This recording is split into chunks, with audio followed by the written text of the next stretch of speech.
Hello and welcome to One on One. I'm Vernon Ramesar, and today we continue our conversation with Brian Lewis, as the president of the Trinidad and Tobago Olympic Committee. Brian, thank you so much for sticking around. Thank you. Always a great pleasure having you on, and there's never enough time to talk about all the things I want to talk about. But let's start with the giant elephant that loomed before the Olympics started from the Trinidad and Tobago perspective, which was in the gymnastics category, Mercedes. Do you feel that distracted from our team effort in heading to Rio, that it became too much of an issue in terms of the Trinidad and Tobago public and its negativity? No, again, it's an issue that came up, and we had to front up on it, and there are always something that will happen. I mean, it's just that it happened to us, and we had to deal with it. Right now, we have a group that is addressing the issue from a particular rule in the TTOC's constitution. So I can't really go too much into it, but what I can say is that there's a process that we are continuing. There were a lot of people who criticized you personally for not getting more involved, and you were saying, well, there's certain limitations into what I can or cannot do. Do you think well, again, it's like people have their views and opinions, and I know that there was a very strong emotional content to it, an aspect, and people felt strongly about it. But at the end of the day, you have the totality of facts before you, and you have other people's opinions to consider. And in this case, we had a very strong legal opinion, because the case was not as simple as it would have seemed. And if I were have joined the joint public side, it would have seemed simple, but it wasn't. And therefore, it is a decision that was made with a very strong acknowledgement and acceptance of the legal advice.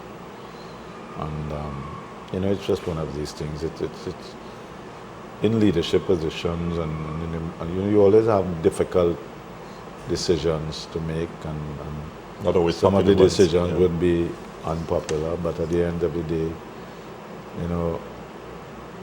the totality of facts, I think, is what makes the difference. And then the public may have had facts, but the more you're involved in decision making, the more you realize that facts also have a context, and you have to do that. And then at the end of the day, it is very rarely a personal decision. So you may have to make a decision from an institutional and organizational perspective, but if it was ordinary Brian Lewis, you may make a different decision. You're constrained by the office. You're constrained by the totality of the facts, and the fact that it very rarely can be a personal decision. It has to be driven by what is the whole different things, the organization, the law. In this case, it was multiple organizations, cross-jurisdictional. And the only thing that was very difficult was that the lives of two athletes would have been impacted by essentially decisions and circumstances that in the main would have been outside of their control. And I suppose it's interesting how the tenor of our patriotism when it comes to supporting our athletes changed after the Olympics section was out of the way. All of a sudden, that was people said, okay, well, let's leave that for the moment and let's get on to supporting our team. That's what you hope to achieve. But as I said, Trinidad and Tobago, we are passionate, emotional, emotive people. So it will always be a challenge. But as I said, you learn from these things, and you build institutional strength and organizational strength and procedural efficiency and effectiveness. And as you mentioned, there are background things going on even as we speak, and of course a legal challenge that is yet to be seen how that plays out. We gave, there was a certain commitment made, and we are trying to honor that commitment, given due process. So that by the next Olympics we should have some clarification as to how these things are worked out ultimately.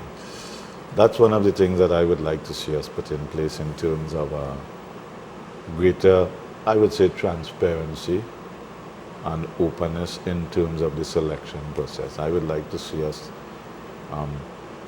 like we have a website, and if I put up, working with the national sporting organizations and the national governing bodies, agreeing on what is the selection process and publicizing, making it very public so that there are no issues and that the athletes in particular, they are aware of what is the determination. It mustn't be ambiguous. Let's hope we get to that point.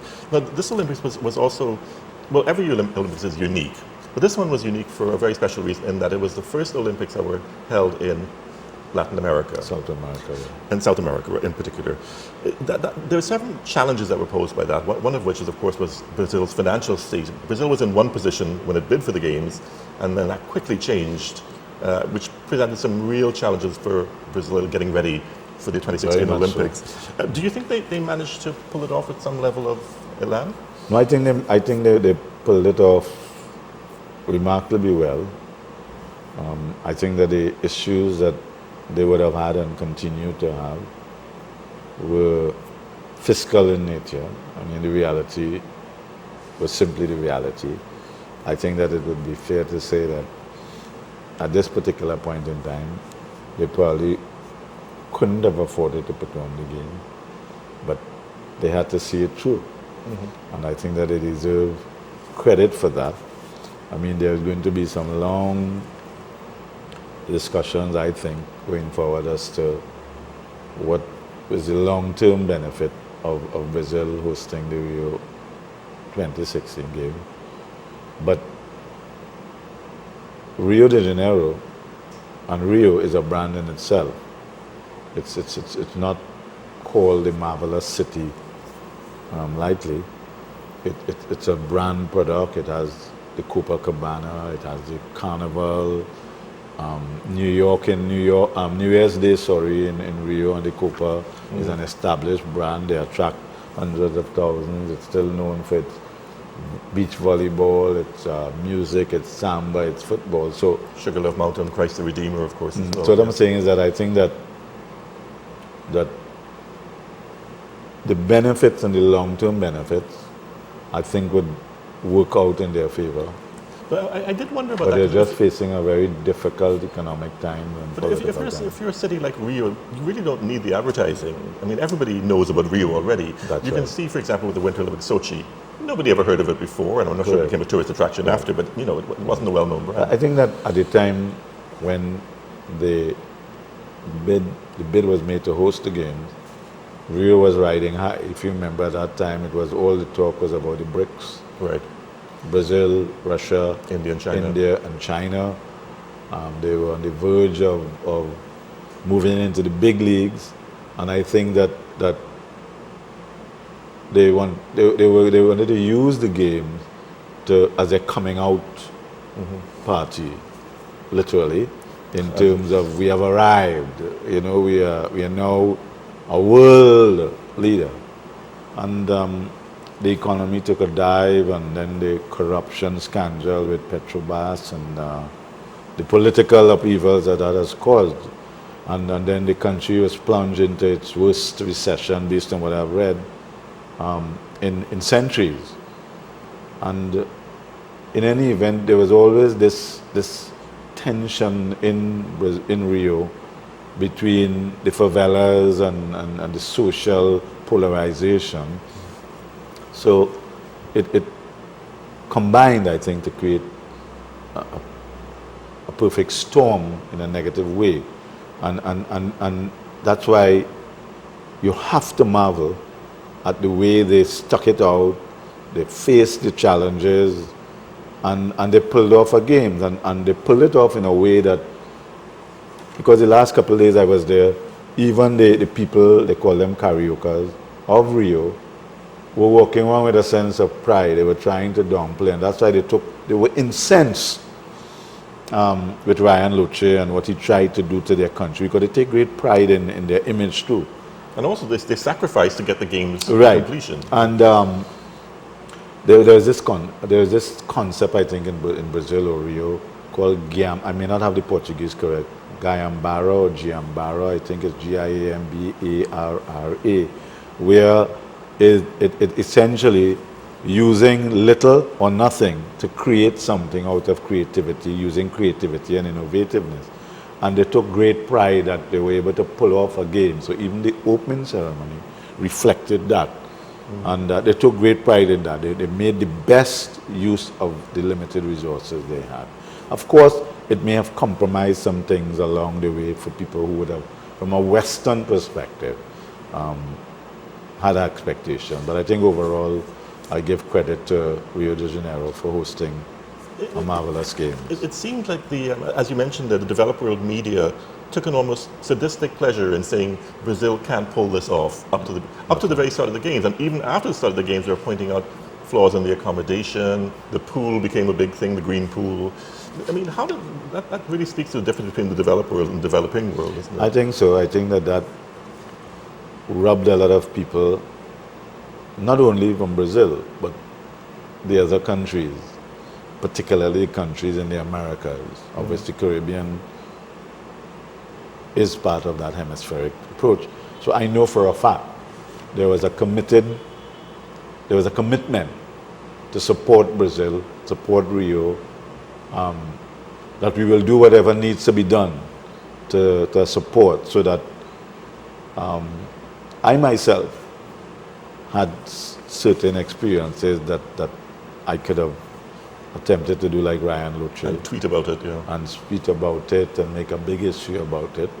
But to this day, I maintain, whether it's right or wrong, a code of silence, because I understand the challenges that Brazil, Rio would have gone through, and it was there to see. People complained a lot about empty stadiums or half-filled stadiums, but the reality is that some of the prices of the price to entry was beyond some of the citizens of Rio. Because of the income inequality that you've mentioned before, which is you part of Brazil's situation. You can't buy a ticket that you can't afford, literally. There was a very funny, I think the very, very first event of the Olympics was a very Trini moment, in that somebody forgot the keys to open up the venue. And I thought that's sort of typical of the developing world, that you have these moments that perhaps the developed world will look at with scorn, but those of us from the developing world will find amusing because it's a reflection of ourselves. Yeah, it's like you jump in a car and you reach where you're going and realize,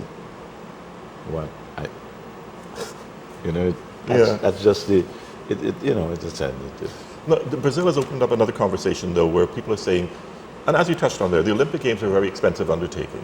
Billions of dollars are invested to put the infrastructure in place.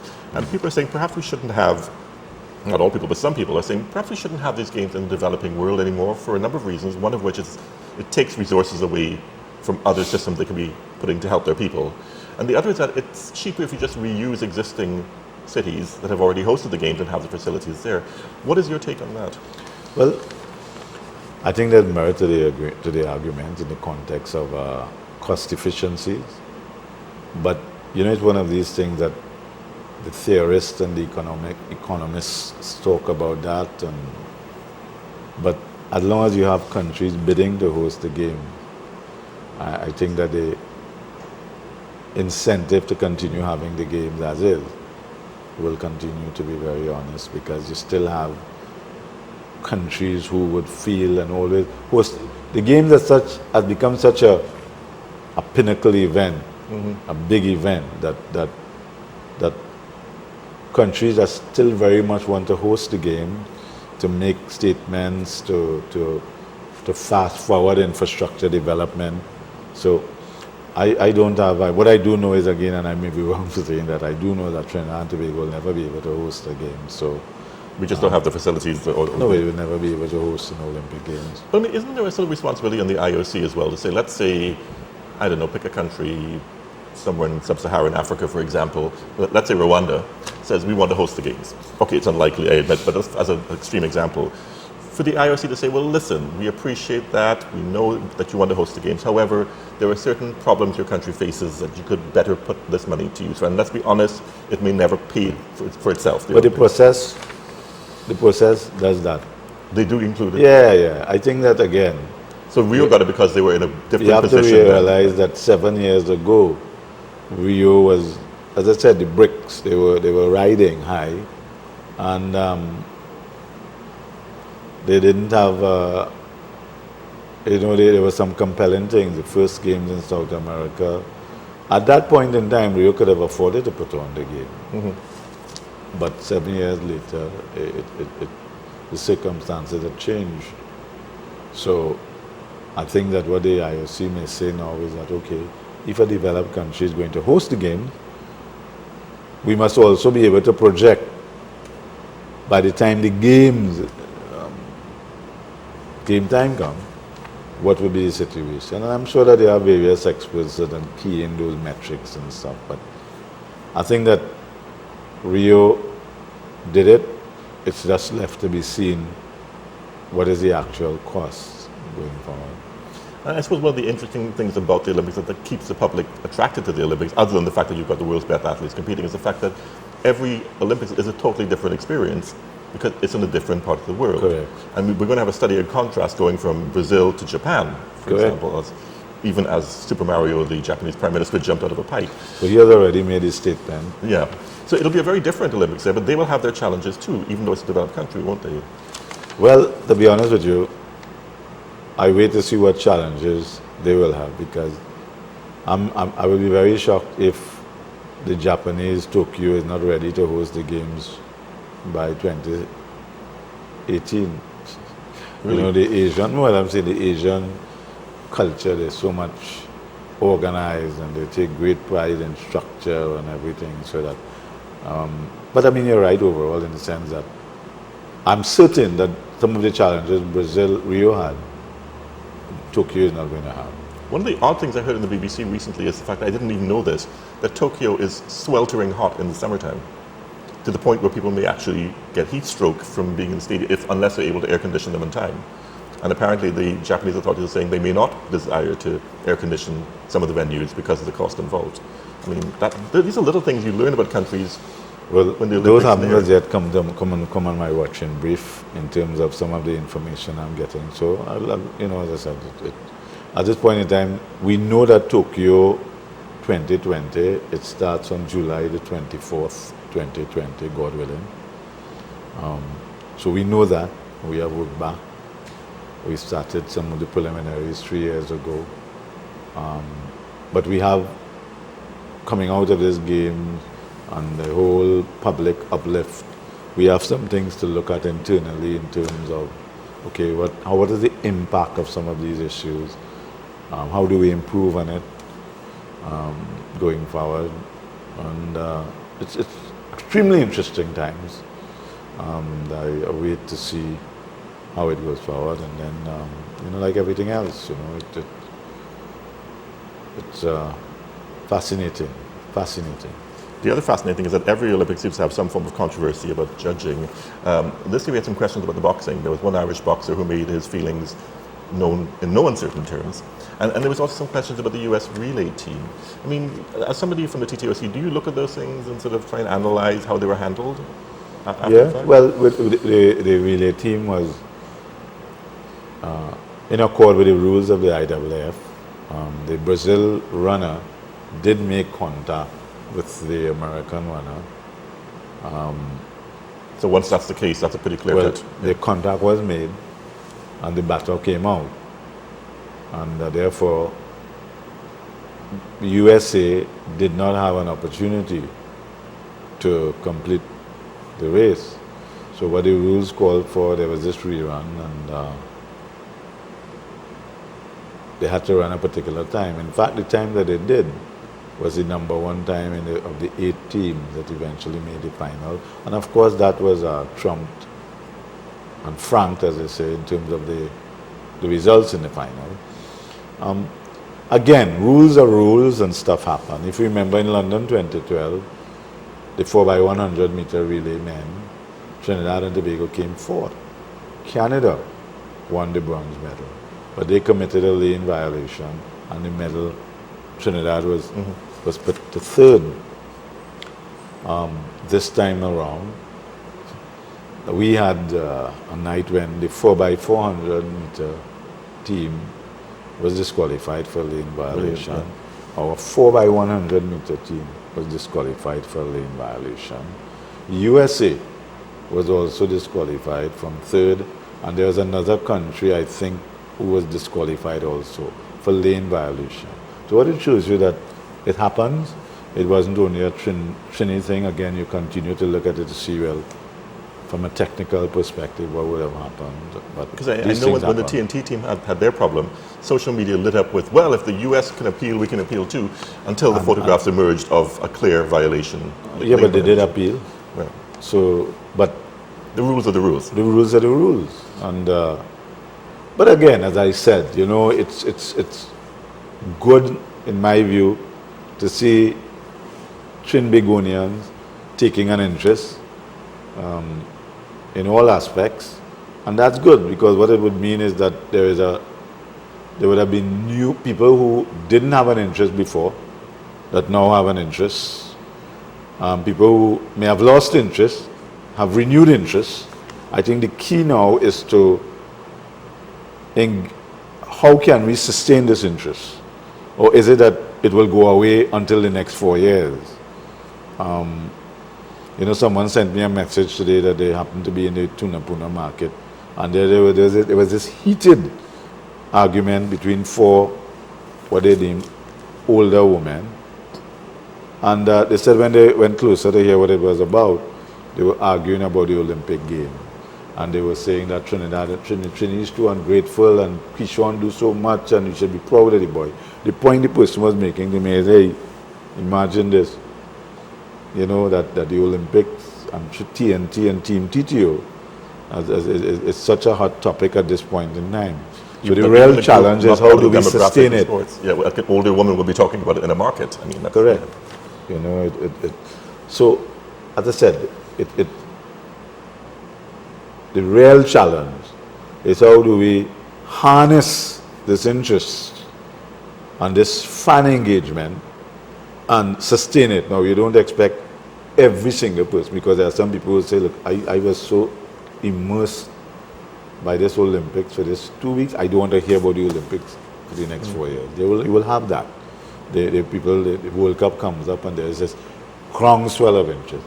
But we have to build on it, because the critical mass of support is what will help sustain a sports industry, merchandising, revenue generation, etc.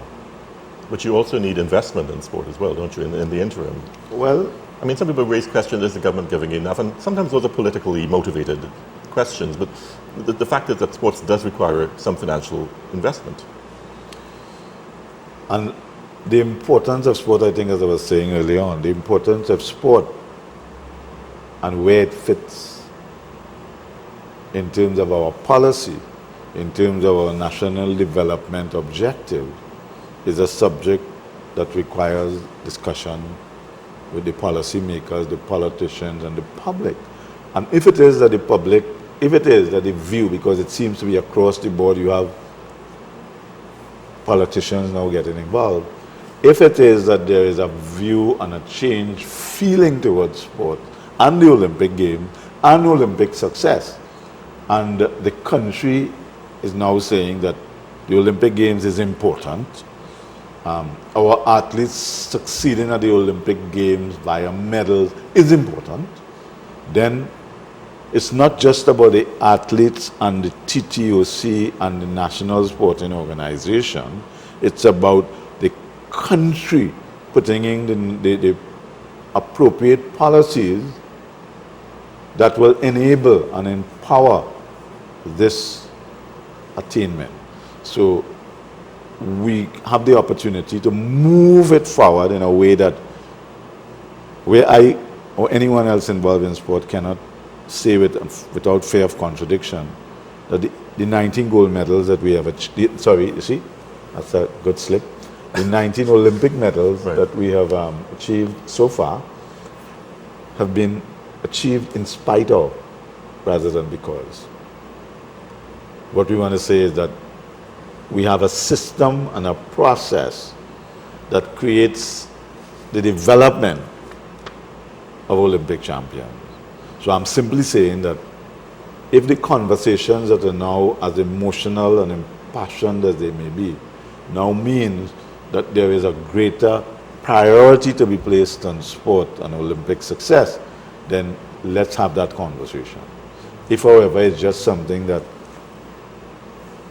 it's in the moment, then we would always be having these discussions, and then that the athletes will always feel in the main that they have to do it alone. Brian Lewis, of the President of the Trinidad and Tobago Olympic Committee, it's always a tremendous pleasure and an honor having you on the program. Thank you so much for being here. You're welcome. Thank you very much. You've been watching One on One. Join us again tomorrow for another edition.